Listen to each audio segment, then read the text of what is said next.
grocery manufacturing plays a really important role in community.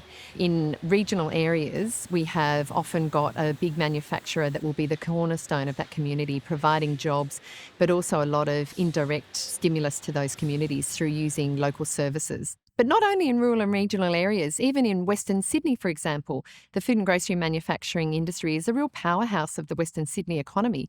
It delivers about close to $20 billion worth of turnover in that area. So there's that direct impact that the industry has in employing people, creating economic output, but also that very strong indirect impact by sourcing agricultural product and using a whole range of local services that stimulate local economies. Aside from that direct economic impact the industry plays, there's also that very community engagement role of the industry. And you'll find that because of the brands that consumers are familiar with, often will play a really important role in working with communities. It might be sponsoring local sporting groups, or it might be education programs. It might be a whole raft of ways that the industry takes its role responsibly and works with communities on the ground, working with farmers to be able to deliver better sustainable outcomes, for example.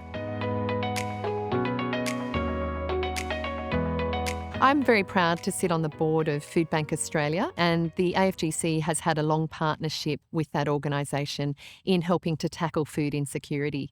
A lot of people would be very surprised to hear the level of food insecurity in Australia, and a recent report from Food Bank showed that almost 50% of households had some level of food insecurity in the last year.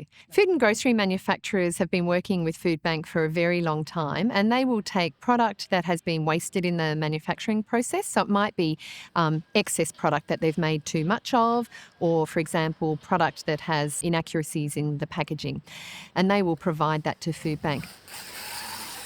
But also, manufacturers will often work directly with Food Bank to create product, particularly for meeting the needs of insecure Australians. So that might mean working with someone who's donating tomatoes, someone who's donating bottles and packaging, and someone who then is donating the manufacturing to create a pasta sauce that Food Bank can distribute. And then also brands run campaigns where they will sometimes promote in-store purchasing of a product, and that will drive more donations into Food Bank as well. So a very long history of working with them, and they're an extremely effective organisation, and last year alone delivered 92 million meals to Australians in need. So we continue to encourage the industry to get behind and work with their food banks.